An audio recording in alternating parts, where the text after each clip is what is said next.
Hi guys, and welcome to your daily tarot reading for Tuesday, the 26th of May, 2020. Thanks for joining me. I'm using the amazing Thoth Tarot for this reading, and this is a really cool deck.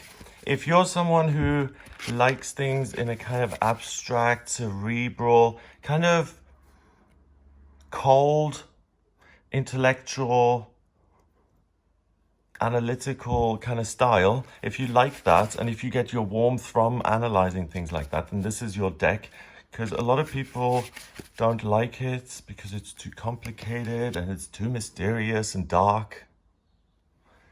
It is what you make it, I think. Great insight there from Gregory Scott 2020. All right, let's see.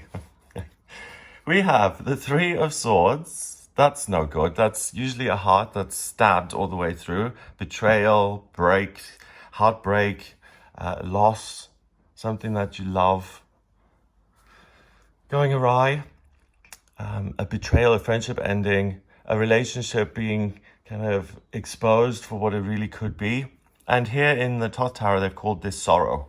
It's the white rose there being pierced by these swords, and it's innocence lost, I suppose. It's the mirror that's been shattered. We've got Saturn and Libra. Saturn is an outer planet. It rules Capricorn, and it's about stability. So when you walk into the bedroom and you see your husband with someone else, it pulls the rug out from under you, because everything that has been your reality is pierced by this sudden knowledge of what you're being presented with, and that completely just pulls the foundation from underneath you. That is Saturn.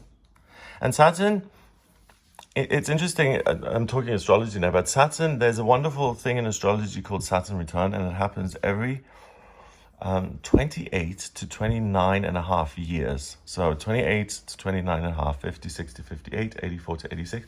And that is called Saturn return. And that's one of the most important things that can happen to you in astrology. That's when you really, when you're around 30, you really kind of become the adult that you're meant to be, or at least you have the potential. Libra is ruled by Venus, the love planet, which is currently in retrograde. So it's not the best idea to start new romances, to start new theatre productions, to launch the book. It really isn't if you can possibly avoid it. And Libra is about the connection you have to other people. And that bridge is really being tested today, because how do you continue to extend an arm, an olive branch, when someone has just presented you with the unacceptable? How do you maintain a relationship through that? So everything that has been, I think, in terms of the planet and the zodiac sign here, Libra, the connection that's been in place, the foundations that you've built this relationship on, those are pierced, and that causes sorrow. Of course that causes sorrow, because something outside of your control has completely upended your life. No one likes that.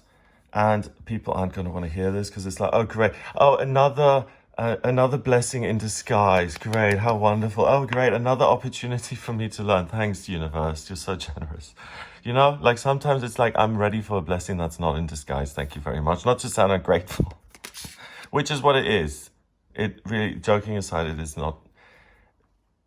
Find the things in your life that you already have. Be grateful for the things you have, and be grateful for the things that you have in spiritual truth. And really everything, every little thing, instead of being like the way I just described. It's like, oh yeah, I've got the house and all my dreams have been fulfilled, but what have you done for me lately, universe? It's that kind of, nothing is ever good enough. So with things dissolving in one way, something that you thought was really, really stable and unshakable can be shaken today. But death is in reverse, and death in reverse is new life. It's really a very simplistic way of analyzing it, but that's how I am analyzing it. If I could speak.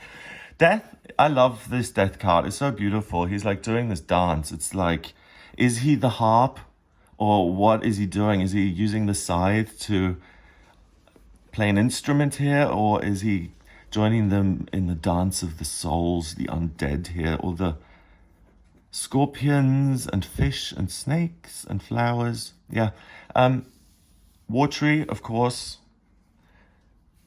Death as an emotional, spiritual experience via the Thoth Tarot, which is what it is. Death is a miracle.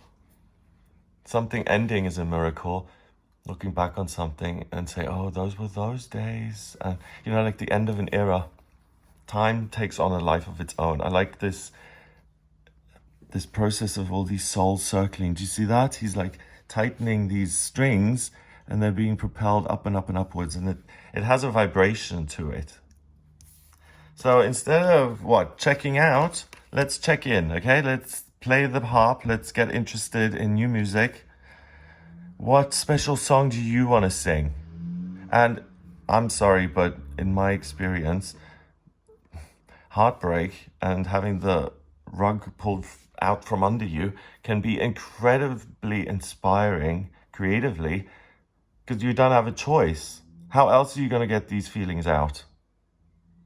You either do a vlog and you go online and you talk about how you were betrayed, or you put that feeling into song, music, you're creative about it, or you look at connecting with other souls, spirits. And death, in this case, with all the water and the creativity and the spirituality, this instrument, whatever it is, it allows you to not pull the veil aside, but to infuse it with music and to be part of that veil and to just climb to wherever it is you want to get off. Who do you want to connect with on the other side? What new relationship do you want to form? And when a relationship forms in spiritual truth, it will follow on planet Earth via some sort of manifestation. So if you believe truly that your life is one of spiritual growth and connection with another human being, and that is the fundamental weaving fabric of your life, there's no chance that you're going to have a life that is completely lacking in love. What you focus on, it gets bigger and bigger and bigger. There's absolutely no chance someone who felt like that and put love on such a pedestal would ever go without, whether it's good love or bad love, and the kind of love that breaks your heart, or the kind of love that really is stable and compromising. And today, if you are in a relationship and it's absolutely stable and completely considerate, you consider her needs, he considers his needs, whatever it may be, then you know you're in a good relationship. If today there isn't some sort of argument or, do you know what, I really despise these stupid harebrained schemes that you've got. Can you please stop talking to me about them? It's breaking my heart listening. I just want to leave when I hear things like that and connect to my real soulmate. Finally, we've got the Knight of Discs. Knight of Discs is a beginner who's got a giant shield there he can barely see over. He's not a good warrior. The horse is taking a chow down break. He is, where's the action? You can't even see beyond him. That's what I'm getting from the Knight of Discs. He's such a problem that he can't see beyond his own shield. It's kind of giving off these ripples of yellow energy. So the Knight of Discs is someone who stands up for what is practical and right. And it takes him a long time to get there. But when he does, he is very stubborn and extreme in his handling of a situation in a practical way. If you were to walk in on your partner with someone else, you would not say, okay, what are your needs? Why did this happen? Let's talk about it. It's much more likely that you're going to pull the rug out from your own life. You're going to throw everything up in the air and say, this is unacceptable. I can see myself living a new life, and I'm immediately taking all your stuff and I'm throwing it out. I know that's an extreme reaction, but that's the kind of thing that would make sense with this energy. If you're single and you find that someone comes into your life today or something and it promises you your heart's desire, it promises a new life by taking new action, you are almost guaranteed to fall down a rabbit hole of regret. The mirror is not giving you a clear understanding of what you're being presented with. And if it sounds too good to be true, it is. If you discover something in your own heart, a thing that you've covered up until today. So let's see. You know you have an addiction with food. You know you're overly controlling with food, but you continue to hide it, and you've hidden it for 15 years. And that secrecy may have given you a sense of control. You may have even argued for your own addiction and your own, well, you definitely would have to keep it secret so you could continue with it. That kind of blemish as such, it's not, it's an illness. Addiction is an illness. That kind of illness, for instance, mental illness that you've been ashamed of or tried to hide, you could pull the plug on that and say, bye-bye mirror, goodbye, let's let these pieces go. I'm going to come out and I'm going to say, actually, I do have a mental illness that I need to deal with. It's going to be a new life where I don't hide and I don't constantly stab myself in the own heart. I don't hurt myself. I acknowledge that this is the way it is. I'm going to build a new life, and that may look extreme in the first couple of months because I don't know how I'm going to live yet. I may see that I'm better than this job. I'm going to stop putting myself down. I'm going to take a chance on looking at other things, and that may have extreme positive consequences. This card, on here we have Scorpio. Scorpio is ruled by Pluto. In astrology, Pluto is death, rebirth, transformation, change. It's cutting the sides so that things can transform and be let go. He's got these wings on his cap as well. There is like this angelic feeling of liberation here. So Scorpio, it's transforming the dark into light. And death is in reverse. So it's taking dead things in life that break your heart. It's transforming them without being afraid of the uncertainty that goes along with any change. It gives you new energy, new power, the vibration, the sound of life, the the of life. There's a wonderful meditation by Wayne Dyer where he talks about the sounds of life. And there's a meditation for the morning, which is and you sound, I used to do it in the car because you can't just, I don't know about everyone with their wonderful chanting and stuff. I don't know where people live, but wherever I've lived in Europe, you can't just go around chanting really loudly because other people hear you and it's, and then in the evening it was and look at people who have lots of A's. That's another topic, but lots of A's and Oms in their names. Those are the people often who have huge, amazing, huge personalities. Actually, I need to look at that in a bit more detail. Super interesting. So those are, if you're naming anything, if you're reinventing yourself, this is no longer the person I am. I'm reinventing and transforming all of these negative things that have come before. I'm letting those go. I'm transforming them into something new. So you're working with something that's already in place, but you're turning this bad stuff into fuel and you're channeling that into energy, into joy. Yellow, yellow, yellow. That's at the center of all of these cards.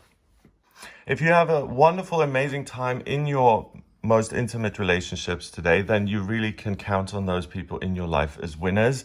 If you do have a situation where something becomes disclosed and you have a choice to make, then do make the choice to aim for the long term and your well-being. So ultimately, what is going to serve me best? It may be painful in the short run, but what is the final outcome of this? What is the best way forward for me to grow and to gain something from this situation? And that may then put you on a different path in a practical sense. Number-wise, we have 3 and 13, that's 16, and a court card, which is 1. That's 17. 1 and 7 is 8, and 8 is power. You have the power to transform heartbreak into joy. even though that may look a little bit extreme or shocking. And if you do experience anything extreme and shocking, if someone really shows you who they are and you're, wow, I didn't see this coming, then believe what they show you. If you receive information that is really important and could potentially be life-changing, don't dismiss that. Look at it and see, wow, could I actually do this? Maybe look extreme to move to Dubai from South Africa, but I'm not happy in terms of the job opportunities that I have. I want the life that I'm meant to live. I know I can be happier than this. Everyone else tells me that I should just come to terms, but deep down I know that I can't accept this, and digging myself out of that spiral is going to take some doing. So I need to be extreme. So use your power to make your own life better. Have a wonderful day. If you'd like a personal reading with me, please go to gregoryscott.com. You can order your reading there. If you like the video, then please hit subscribe, share the video online. In the private sessions, I use the tarot, I use your birth chart. So I use the astrology charts, your progress chart, your transits, astrocartography to look at where the best places are. I can do chart compatibility, so composite charts between you, so your natal chart and someone else's, and I combine them and it's almost like a chart of the relationship. Those are great. The chart itself, I draw up by using your place of birth, date of birth, and time of birth. If you don't have the time of birth, then order a chart rectification with me on the website. That's a process where you send me 10 or more life events and I work out your time of birth. Once I have that, I can draw up your chart, and that shows me everything that was happening up in the sky at the moment you were born and how that influences you. So what the best jobs are going to be, where the best places are to live, relationships, what those look like, whether they're unconventional or conventional, and how you deal with that, weaknesses and strengths, where to live, anything at all. So if you do have any questions, then do get in touch. Have a lovely day, and I'll speak to you tomorrow.